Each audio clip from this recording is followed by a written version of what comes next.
Welcome to Arcade Stories.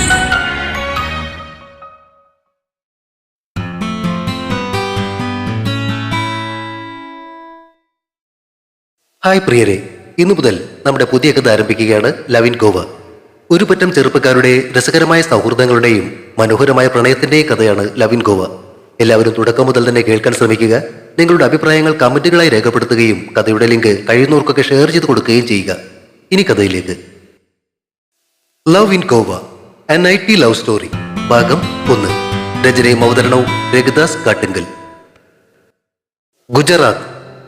Bhuj എന്ന പേരിൽ അറിയപ്പെടുന്ന ഗുജറാത്തിലെ ആ ചെറിയ പട്ടണത്തിലെ ഭുജിയ കുന്നിനു മുകളിലുള്ള ഭുജംഗനാഥ ക്ഷേത്രത്തിന് തൊട്ടടുത്ത ഹോട്ടൽ മുറിയിലിരുന്ന് ആരുഷ് കഴിഞ്ഞ ഒരു വർഷത്തിനുള്ളിൽ തന്റെ ജീവിതത്തിൽ സംഭവിച്ച കാര്യങ്ങളെക്കുറിച്ച് ചിന്തിക്കുകയായിരുന്നു. മനസ്സ് തകർത്ത് കളഞ്ഞ ആ ഓർമ്മകളിൽ നിന്നുമുള്ള ഒളിച്ചോട്ടമായിരുന്നു ഈ യാത്രയെങ്കിലും മറവിയുടെ ചെപ്പിൽ കുഴിച്ചുമൂടാൻ ശ്രമിച്ച ആ കണ്ണുകൾ, അവ വീണ്ടും ഹൃദയം കീറി മുറിക്കുന്നു. ആ മുറിപ്പാടുകളിൽ നിന്നും ചോരയാണ് ഒഴുകുന്നത്. ദേവഗംഗ. അവളുടെ ആ കണ്ണുകളിൽ തെളിഞ്ഞിരുന്ന നക്ഷത്രങ്ങളിൽ ജീവിതം തളച്ചിടാൻ മോഹിച്ചിരുന്നവനായിരുന്നു താൻ. എന്തിനു വേണ്ടിയായിരുന്നു അവൾ തന്നോട് അങ്ങനെ പെരുമാറിയത്? മറ്റൊരാളുടെ തെറ്റിന് തന്നെ എന്തിനവൾ ബലിയാടാക്കി? കണ്ണുകൾക്ക് മനസ്സ് കാണുവാനുള്ള കഴിവുണ്ടായിരുന്നുവെങ്കിൽ സൗന്ദര്യത്തെക്കുറിച്ചുള്ള നമ്മുടെ സങ്കല്പങ്ങൾ തന്നെ മാറിപ്പോയേനെ. ഉണർന്നു വരുന്ന ചിന്തകളെ കുടഞ്ഞെറിയാനെന്നോണം തല കുടഞ്ഞുകൊണ്ട് അവൻ ബെഡിലേക്ക് ചാരിയിരുന്നു. നെഞ്ചിൽ നിറഞ്ഞ സങ്കടം കണ്ണുനീരായി ഉരുകിയൊലിച്ചു പോകാതിരിക്കുവാൻ എന്ന പോലെ അവൻ കൈ എത്തിച്ച് ടേബിളിലിരുന്ന വിസ്കിയുടെ കുപ്പിയുടെ അടപ്പ് തുറന്ന് വായിലേക്ക് കമഴ്ത്തി. ഒരിക്കലും ആരും തേടി വരാതിരിക്കുവാൻ മൊബൈൽ പോലും ഉപേക്ഷിച്ചുകൊണ്ടാണ് യാത്ര തിരിച്ചത്. അവളുടെ വീട്ടുകാർക്കുള്ള കഴിവും സ്വാധീനവും ഒക്കെ വെച്ച് നോക്കുമ്പോൾ താൻ എവിടെ പോയി ഒളിച്ചാലും അവർ തിരഞ്ഞു വരാൻ സാധ്യതയുണ്ടെങ്കിലും ഇതുപോലുള്ള ഒരു സ്ഥലത്ത് താൻ എത്തിച്ചേരുമെന്ന് അവരൊരിക്കലും ചിന്തിക്കാൻ സാധ്യതയില്ല. എങ്ങോട്ടെന്നില്ലാതെ ഇറങ്ങിത്തിരിച്ച യാത്രക്കിടയിൽ വഴിയിൽ വെച്ച് കണ്ട ആ സ്വാമിയാണ് ഈ സ്ഥലത്തെക്കുറിച്ചും ഭുജംഗനാഥ ക്ഷേത്രത്തെക്കുറിച്ചും പറഞ്ഞത്. അടുത്ത 2 ദിവസത്തിനുള്ളിൽ അവിടെ വെച്ച് നടക്കാൻ പോകുന്ന നാഗപഞ്ചമി പൂജയുടെ പ്രത്യേകതകളെക്കുറിച്ച് അദ്ദേഹം പറഞ്ഞപ്പോൾ താല്പര്യം തോന്നിയത് കാരണമാണ് അദ്ദേഹത്തോടൊപ്പം യാത്ര നേരെ ഇങ്ങോട്ടേക്കാക്കിയത്. നാഗപഞ്ചമി ദിവസം ആയില്യം നാളിൽ തന്നെ ജനിച്ചത് കൊണ്ടാവും നാഗങ്ങളും അവയെ ചൂഴ്ന്നു നിൽക്കുന്ന നിഗൂഢതകളും പണ്ടേ മനസ്സിനെ ആകർഷിച്ചിട്ടുള്ളതാണ്. പൊരുത്തം നോക്കിയ ജോത്സ്യനും അതുതന്നെയല്ലേ പറഞ്ഞത്. അവളും നാഗപഞ്ചമി നാളിൽ ജനിച്ചവൾ, ഉത്തമമായ പൊരുത്തം. എന്ത് പൊരുത്തമാണോ ആവോ? എന്തൊക്കെ ചെയ്താലും എവിടെ പോയാലും മനസ്സെന്ന മാന്ത്രിക അറയുടെ ഉള്ളിൽ നിന്നും ദേവയെ പടി ഇറക്കി വിടുവാൻ തനിക്കൊരിക്കലും സാധിക്കുകയില്ല എന്ന് അവന് മനസ്സിലാവുകയായിരുന്നു. കഴിഞ്ഞുപോയ കാര്യങ്ങൾ വീണ്ടും തിരമാലകൾ കണക്കെ മനസ്സിലേക്ക് അലയടിച്ചു വരുന്നു. കഴിഞ്ഞ കൊല്ലം ഏകദേശം ഇതേ സമയത്ത് ജോലി ലഭിച്ച എറണാകുളത്ത് നിന്നും ഗോവയിലേക്കുള്ള യാത്രയിലായിരുന്നു. ആരുഷിന്റെ ഓർമ്മയിൽ ആ യാത്രയുടെ രംഗങ്ങൾ ഇന്നലെ കഴിഞ്ഞതുപോലെ ചുരുളഴിഞ്ഞു വന്നു. 1 വർഷം മുൻപ് ഗോവ. സഞ്ചാരികളുടെ പർദീസ എന്നറിയപ്പെടുന്ന ആ മനോഹര നഗരത്തിലെ മഡ്ഗാവ് റെയിൽവേ സ്റ്റേഷൻ. എറണാകുളത്തു നിന്നും വരുന്ന ഓഗ എക്സ്പ്രസ് 1-ാം നമ്പർ പ്ലാറ്റ്ഫോമിലേക്ക് വന്നുകൊണ്ടിരിക്കുന്നു. 18-ാം നമ്പർ D3 ബോഗിയുടെ ഡോറിൽ ചാരി നിന്നുകൊണ്ട് ട്രെയിനിൽ നിന്നും പുറത്തേക്ക് കാണുന്ന ഗോവയുടെ ഭംഗി ആസ്വദിക്കുകയാണ് ആരുഷ് വിശ്വനാഥൻ. വളരെ നാളുകളായുള്ള അവന്റെ ആഗ്രഹമാണ് ഇത് സഫലമാകുന്നത്.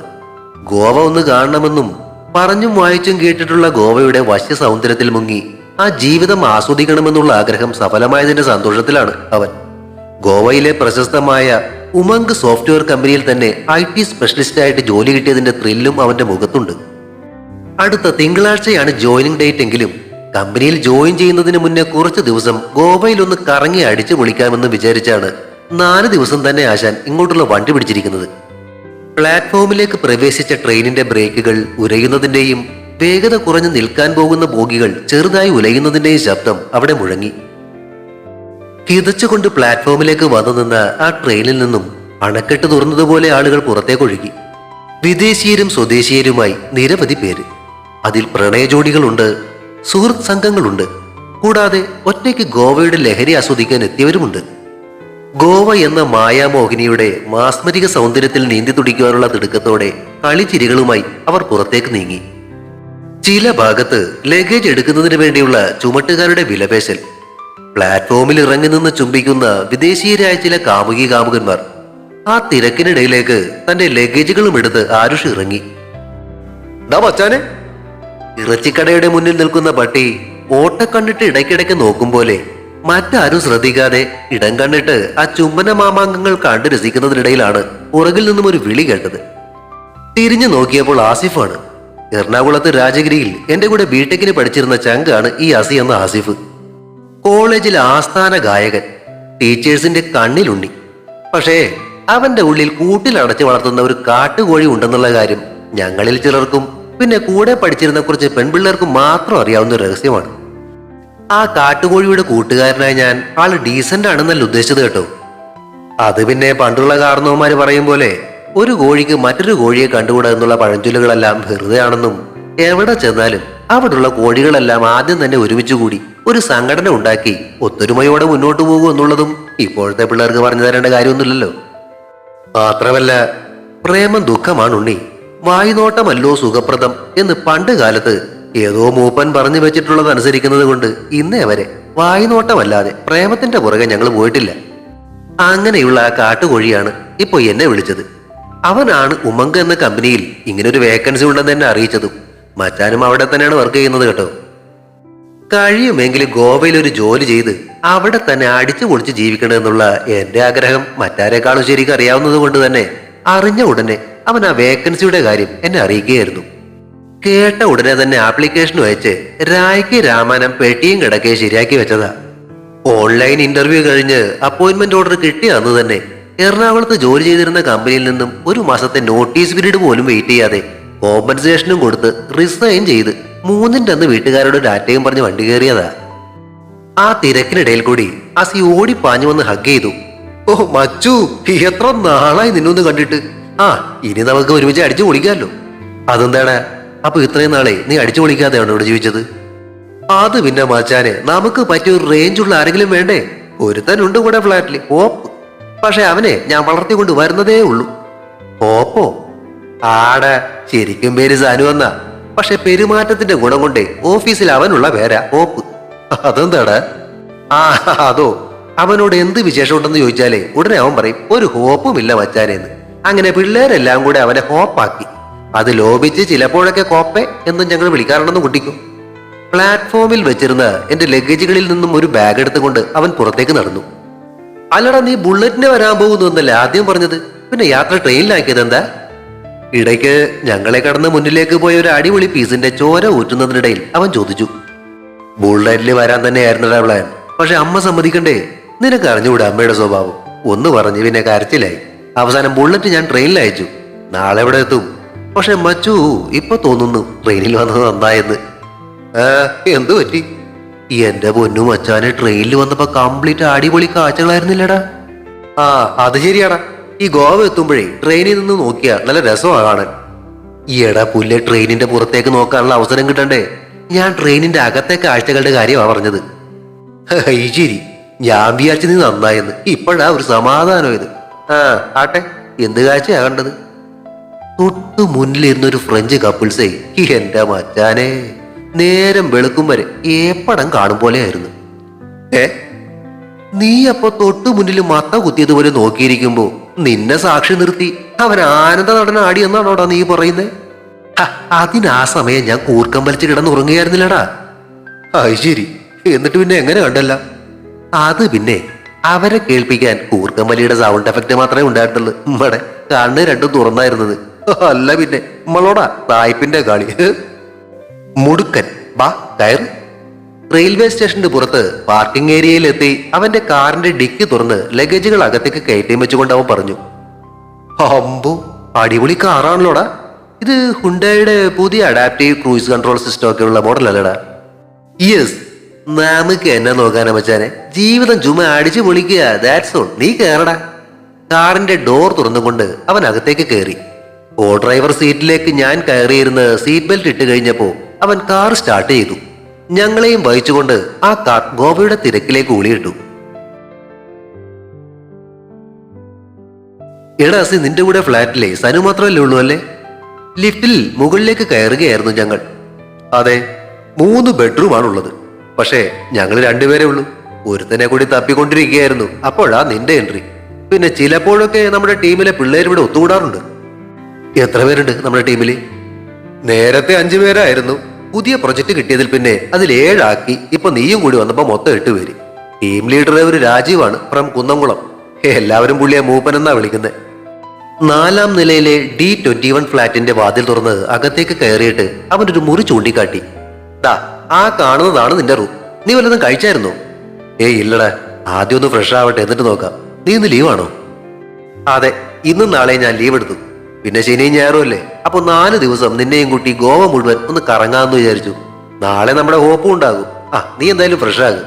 അപ്പോഴേക്കും ഞാൻ ഫുഡ് ഓർഡർ ചെയ്യാം. നിനക്ക് എന്താ വേണ്ടത്? ചോദിച്ചും കൊണ്ട് അവൻ ഫോൺ എടുത്തു. എന്താന്ന് വെച്ചാ നീ ഓർഡർ ചെയ്യും മച്ചാനെ. അതും പറഞ്ഞ് ഞാൻ റൂമിനകത്തേക്ക് കയറി ലഗേജുകൾ കട്ടിലേക്ക് വെച്ചതിന് ശേഷം അതിൽ നിന്നും ബാത്ത് ടവലും ചേഞ്ച് ചെയ്യാനുള്ള ഡ്രസ്സും എടുത്ത് വാഷ്റൂമിന്റെ ഡോർ തുറന്നു. നമ്മുടെ ടീം മെമ്പേഴ്സ് ഒക്കെ എങ്ങനെയുണ്ടാ?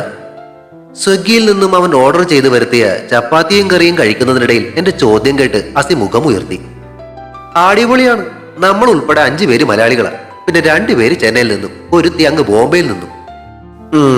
ആ ബോംബെയിൽ നിന്നുള്ള ഒരുത്തി എങ്ങനെയുണ്ട്? ആ ഒരുത്തിയെ കണ്ടിട്ട് നീ ആടണ്ട. അതിനൊരുത്തൻ ഇവിടെയുണ്ട്. ആര്? ഞാൻ തന്നെ. അതിന് നിനക്ക് ഹിന്ദി അറിയാവോ? ഓ, ഹിന്ദി അറിയുന്നത് എന്തിനാ? ആക്ഷനും വർക്കും മാത്രം പോരെ. പിന്നെ കഴിഞ്ഞ 2 വർഷം കൊണ്ട് അത്യാവശ്യത്തിനുള്ള മലയാളമൊക്കെ ഞാൻ ഓളെ പഠിപ്പിച്ചിട്ടുണ്ട്. That's all my dear. ചപ്പാത്തി വായിലേക്ക് തള്ളിക്കയറ്റിക്കൊണ്ട് അവൻ ഇളിച്ചു. അത് ശരി, അപ്പൊ അതാ പരിപാടി. നടക്കട്ടെ. എന്താ അവളുടെ പേര്? പേരൊക്കെ അടിപൊളിയാ, ദിയ മിശ്ര. ഓക്കെ. പിന്നെ ബാക്കിയുള്ളവർക്ക്? പിന്നെ ഉള്ളത് ചെന്നൈയിൽ നിന്നും ശിവയും സുധാരയും. 2 കൂടെ മൂടിഞ്ഞ പണയമാ. അപ്പൊ ആ വഴിക്ക് പോയിട്ടും കാര്യമില്ലല്ലേ? അല്ല മച്ചു, നീ ഇവിടെ ജോലിക്ക് വന്നതാണോ അതോ അലമ്പാൻ വന്നതാണോ?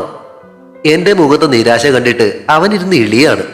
കൈ കഴുകാൻ വാഷ് ബേസിനടുത്തേക്ക് നടക്കുകയായിരുന്ന ഞാൻ തിരിഞ്ഞു നിന്നു. അല്ല, ചോദ്യം കേട്ടാലേ നീ ഇന്നലെ രൂപക്കൂട്ടി എഴുന്നേറ്റ് വന്നതുപോലെ ആണല്ലോ. മെഴുകുതിരി കത്തിക്കണോ? അതല്ലടാവേ, നീ പഴയ അലവലാതി ഷാജി തന്നെയല്ലേ എന്ന് ഉറപ്പിക്കാൻ വേണ്ടി ചോദിച്ചതേ ഉള്ളൂ.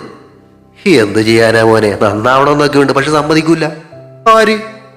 ഞാൻ തന്നെ. വാഷ് ബേസിന് അടുത്തിട്ടിരുന്ന ടൗലിൽ കൈ തുടച്ചതിന് ശേഷം ഞാനും തിരിഞ്ഞ് അവനെ നോക്കി ഒന്ന് ഇളിച്ചു. കൊള്ളാം മോനെ, നിന്നെ ഞാൻ നിരുത്സാഹപ്പെടുത്തുന്നില്ല. അതൊക്കെ ഇരിക്കട്ടെ. എന്താ ഇന്ന് നമ്മുടെ പരിപാടി, അത് പറ. ആളിലെ കസേരയിലേക്ക് ഇരുന്നു കൊണ്ട് ഞാൻ ചോദിച്ചു. ഇന്നേ നമ്മൾ ഇവിടെ നിന്ന് നേരെ കലൻകോട്ട് ബീച്ചിലേക്ക് പോകും. അവിടെ പലതരത്തിലുള്ള വാട്ടർ സ്പോർട്സ് ഒക്കെ ഉള്ളത്. അതിലെല്ലാം കയറി വൈകുന്നേരം അവിടെ പബ്ബിൽ കൂടാം. വൈകിട്ട് നമ്മുടെ ഹോപ്പ് നേരെ അങ്ങോട്ട് വന്നോളൂ. നാളെ നമുക്ക് കഫേ മോജോയിലും സോളോ വില്ലേജ് പബ്ബിലും കയറാം. അതുകൂടാതെ അവിടെ കാണാൻ പറ്റിയ കുറച്ച് സ്ഥലങ്ങളൊക്കെ ഉണ്ട്, അവിടെയും പോകാം. ശനിയാഴ്ച വൈകുന്നേരം നമുക്ക് ഷോബാർ എക്സ്ചേഞ്ചിലേക്ക് ആക്കാം. അവിടെ ശനിയാഴ്ച വൈകുന്നേരം അടിപൊളിയാ, നല്ല DJയും ഡാൻസും ഒക്കെ ഉണ്ടാകും. ഓക്കെ, എന്നാ ഇപ്പൊ തന്നെ അങ്ങ് ചലിച്ചാലോ? ഞാൻ റെഡി. നമുക്കൊരു 11:30 ആകുമ്പോൾ ഇറങ്ങാം. ലഞ്ച് നമുക്ക് അവിടെ ചെന്ന് കഴിക്കാം, അതുപോലെ? യെസ്, അത് മതി. എങ്കിലേ ഞാൻ പോകാനുള്ളതെല്ലാം ഒന്ന് സെറ്റാക്കട്ടെ. അതും പറഞ്ഞ് ഞാൻ റൂമിലേക്ക് കയറി. ചാൾസ്റ്റോൺ ബീച്ച് റിസോർട്ടിലായിരുന്നു അവൻ റൂം ബുക്ക് ചെയ്തിരുന്നത്. അവിടെ എത്തി ഒരു അടിപൊളി സീ ഫുഡ് ലഞ്ചും കഴിച്ചതിന് ശേഷം പാരാസെയിലിംഗും ഗ്രാൻഡ് ഐലൻഡിൽ പോയി സ്കൂബ ഡൈവിംഗും ഡീപ്പ് വാട്ടർ ഡൈവിംഗും എല്ലാം കഴിഞ്ഞ് വൈകുന്നേരം 6 മണിയോടെ തിരികെ ഞങ്ങൾ റിസോർട്ടിലേക്ക് എത്തി. റൂമിൽ കയറി ഫ്രഷ് ആയതിനു ശേഷം റെസ്റ്റോറന്റിൽ ചെന്ന് കോൾഡ് കോഫിയും സ്നാക്സും കഴിച്ചുകൊണ്ടിരിക്കുമ്പോഴാണ് ഞങ്ങളുടെ അടുത്തേക്ക് ഒരു പയ്യനും തരക്കേടില്ലാത്തൊരു പെങ്കൊച്ചും വരുന്ന കണ്ടത്. ഹായ് മച്ചു. അടുത്തേക്ക് എത്തിയ അവൻ കൈ ഉയർത്തി അസിയെ വിഷ് ചെയ്തു. ഹായ്, ഇവളുണ്ടോ? തിരിഞ്ഞു നോക്കിയ അസി ആ പയ്യന്റെ കൂടെയുള്ള പെൺകുട്ടിയെ കണ്ടിട്ട് അത്ഭുതപ്പെട്ടു. യെസ്, നമ്മുടെ 2 ദിവസത്തെ പരിപാടിയുടെ കാര്യം പറഞ്ഞപ്പോ ഇവളും കൂടെ ചാടിക്കേറി. ഞങ്ങളുടെ അടുത്ത് കസേരയിലേക്ക് ഇരുന്നു കൊണ്ട് അവൻ പറഞ്ഞു. ആരു, ഇതാ ഞാൻ പറഞ്ഞ സാനു, നമ്മുടെ ഹോപ്പേ. ഇത് അനക, ഹോപ്പിന്റെ വാല. ആസി അവരെ പരിചയപ്പെടുത്തി. ഡാ വേണ്ട. അനക മുഖം കൂർപ്പിച്ചു. പിന്നെ ഗൈസ്, ഇതാ ഞാൻ പറഞ്ഞ ആരുഷ്. അവൻ എന്നെ പരിചയപ്പെടുത്തിയപ്പോ സാനു എഴുന്നേറ്റ് കൈ തന്നു. തന്നെ പറ്റി ഇവൻ ഇടയ്ക്കൊക്കെ പറയാറുണ്ട്. ഇനിയിപ്പോ കൂടുതൽ നേരിട്ടറിയാലോ. പറയുന്നതിനിടയ്ക്ക് അതുവഴി പോയ വെയിറ്ററെ ഹോപ്പ് കൈ കാട്ടി വിളിച്ചു. അനക നമ്മുടെ ടീമിൽ തന്നെയാണോ? സനു വെയിറ്ററോട് സംസാരിച്ച് ഓർഡർ കൊടുക്കുന്നതിനിടയിൽ ഞാൻ അനഘയോട് ചോദിച്ചു. ഏയ് അല്ല, ഞാൻ അഡ്മിനില്ല. ഓ, അത് ശരി. ആരുഷിന് വീട്ടിലാരൊക്കെയുണ്ട്? വീട്ടിൽ അച്ഛൻ വിശ്വനാഥൻ, പുള്ളി KCBയിൽ സീനിയർ എഞ്ചിനീയറാണ്. അമ്മ മഞ്ജുഷ ബാങ്കിലാണ്. പിന്നെ ചേട്ടൻ ഒരാൾ അവിനാശ്, പുള്ളിയും സോഫ്റ്റ്വെയർ എഞ്ചിനീയർ തന്നെയാ. ആളിപ്പോ വിവാഹമൊക്കെ കഴിഞ്ഞ US ലാ. അനഘയുടെ വീട് എവിടെയാ? തൃശ്ശൂരാണ്. വീട്ടിൽ അച്ഛനും അമ്മയും മാത്രം. ഒറ്റമോളാണോ? അതെ, ആങ്ങളമാരില്ല. അതല്ലേ നമ്മുടെ ഹോപ്പിന്റെ ധൈര്യം. അസി ഇടയ്ക്ക് ചാടി. കൂടുതൽ അങ്ങ് ഇളിക്കല്ലേ മോനെ. ആരുഷേ, നിനക്കറിയോ ഇവന്റെ പെണ്ണ് ആ ദിയയില്ലേ, അവളുടെ അപ്പൻ അങ്ങ് ബോംബെയിലെ അണ്ടർവേൾഡ് കിങ്ങാ. ആ എടാ കോപ്പേ, അതിനും കൂടി വേണ്ടിയാ ഞാൻ നമ്മുടെ ആരുവിന് ജോലി വാങ്ങിക്കൊടുത്ത് ഇങ്ങോട്ട് വരുന്നത്. ഈ ഇരിക്കുന്ന മുതല എന്താണെന്നറിയോ? എന്തേ, ഇവനും അതോ ലോകമാണോടെ? ഒഞ്ഞു പോയേടാ, ഇവനെ കിക്ക് ബോക്സിംഗ് ചാമ്പ്യനാ, പിന്നെ കുംഫു കരാട്ട എല്ലാ പണ്ടാരും അറിയാം. താനീ രാവണൻ 10 തലയാ. ഹോപ്പ് എന്നെ അടിമുടി ഒന്ന് നോക്കി. പക്ഷെ കണ്ടാത്തൊന്നുമില്ല. അനക വാ പൊത്തി ചിരിച്ചു. അതെ, ഇരുത്തി അപമാനിച്ചു കഴിഞ്ഞേ പോകാം നമുക്ക്. ഞാൻ അസിയെ തൊഴുത് കാണിച്ചു. ആ എടാ, പിന്നെ ഇതേ ഒരു കാര്യം കൂടി ഉണ്ട്. അസി കുടിച്ചു കഴിഞ്ഞ കപ്പ് ടേബിളിലേക്ക് വെച്ചിട്ട് എന്റെ നേരെ തിരിഞ്ഞു. അത് വേറൊന്നുമല്ല, ഇടയ്ക്ക് ഈ അനകയും പിന്നെ നമ്മുടെ ദിയയും നമ്മുടെ ഫ്ലാറ്റിലൊന്ന് താമസിക്കാറുണ്ട് കേട്ടോ. നിനക്ക് അതിന് പ്രശ്നമൊന്നുമില്ലല്ലോ അല്ലേ? ഏയ്, എനിക്കെന്ത് പ്രശ്നം? നത്തിങ്. ഉണ്ടെങ്കിൽ തന്നെ നീ അതങ്ങ് സഹിച്ചാ മതി എന്ന് പറഞ്ഞതാ. എന്നെ നോക്കി അവൻ കണ്ണിറുക്കി ചിരിച്ചു. ഹൂവേ, ഞാൻ സഹിച്ച്. അല്ലടാ, ഇന്ന് ദിയന്റെ വരാഞ്ഞ്? എടാ, അവള് വീട്ടിൽ പോയേക്കുവാ, മണ്ട എത്തും. ഇല്ലെങ്കിൽ ഇപ്പൊ അവളും നമ്മുടെ കൂടെ ഇവിടെ ഉണ്ടായേനെ. ഓ അത് ശരി. അപ്പൊ ഇനി എന്താ നമ്മുടെ പരിപാടി? ഇവിടെ അടുത്തേ ഒരു പബ്ബുണ്ട്, കഫേ മോംബോ. നമുക്ക് അങ്ങോട്ട് പോകാം. അടിപൊളി ഫുഡ്, ഡ്രിങ്ക്സ്, പിന്നെ അവിടെ പുറത്തു നിന്നുള്ള സിംഗേഴ്സ് പോലും പെർഫോം ചെയ്യാറുണ്ട്. ഹോപ്പേ, നിങ്ങൾ ചെക്ക് ഇൻ ചെയ്തതല്ലേ? യെസ് മാൻ, ചെക്ക് ഇൻ ചെയ്ത് ലഗേജ് എല്ലാം റൂമിലും വെച്ചിട്ടുണ്ട്. ഫൈൻ, എന്നാ പിന്നെ നമുക്ക് അങ്ങോട്ട് തെറിച്ചാലോ? വെയിറ്റർ കൊണ്ടുവച്ച ബില്ല് പേ ചെയ്തുകൊണ്ട് അസി ചോദിച്ചു. Why not, let's move. അതും പറഞ്ഞ് സനു എഴുന്നേറ്റു. അവന്റെ കയ്യിൽ തൂങ്ങി അനകയും. റിസോർട്ടിൽ നിന്നും നടക്കാനുള്ള ദൂരമേ ഉണ്ടായിരുന്നുള്ളൂ പബ്ബിലേക്ക്.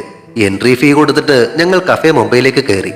നല്ലൊരു റിലാക്സ്ഡ് ആയ ആംബിയൻസ് ഉള്ള പാർട്ടി റൂം. വർക്കിംഗ് ഡേ ആയിരുന്നിട്ട് പോലും ഡാൻസ് ഫ്ലോറിൽ ആ സമയത്ത് തന്നെ ആളുകളുണ്ടായിരുന്നു. മാംബോസ് സ്പെഷ്യൽ കോക്ടെയിലും സ്റ്റാർട്ടേഴ്സും ഓർഡർ ചെയ്തിട്ട് ഞങ്ങൾ ഒരു ടേബിളിൽ ഇരുന്ന് സ്റ്റേജിൽ പ്ലേ ചെയ്യുന്ന മ്യൂസിക് ആസ്വദിച്ചു. അല്പസമയത്തിനുള്ളിൽ തന്നെ ഓർഡർ ചെയ്ത കോക്ടെയിലും സ്റ്റാർട്ടേഴ്സും റെഡിയായി എത്തി. അതും പിടിപ്പിച്ച് പാട്ടും കേട്ടുകൊണ്ടുള്ള ആ ഇരിപ്പ്, അടിപൊളി തന്നെ. കോക്ടെയിൽ ഒരു റൗണ്ട് കഴിഞ്ഞ് സനുവും അനകയും ഡാൻസ് ഫ്ലോറിലേക്ക് നീങ്ങി. മോനെ, ഒരു പെണ്ണെ കുറച്ചു നേരമായ ഡാൻസിന്റെ ഇടയിൽ നിന്ന് എന്നെ നോക്കി വിളിക്കുന്നത്. ഞാൻ ദിപ്പോ വരാട്ടാ. അതും പറഞ്ഞ് അസിയും ഡാൻസ് ഫ്ലോറിലേക്ക് മുങ്ങി. സ്റ്റേജിൽ നിന്നും ഉയരുന്ന മെലഡിയസ് സംഗീതത്തിന്റെ മാസ്മരികത ആസ്വദിച്ചുകൊണ്ട് കോക്ടെയിൽ സെക്കൻഡ് റൗണ്ട് പതുക്കെ സിപ്പ് ചെയ്ത് കണ്ണുകളടച്ച് ഞാൻ പതുക്കെ കസേരയിലേക്ക് ചാരിക്കിടന്നു. Excuse me.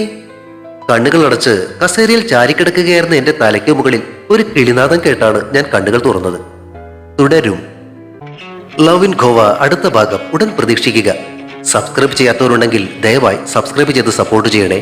കഥയ്ക്ക് അഭിപ്രായങ്ങളും ലൈക്കുകളും ഹൈപ്പും ഒക്കെ നൽകുന്നതിനോടൊപ്പം തന്നെ കഥയുടെ ലിങ്ക് കഴിയുന്നവർക്കൊക്കെ ഒന്ന് ഷെയർ ചെയ്ത് കൂടി കൊടുത്തേക്കണേ. Thank U.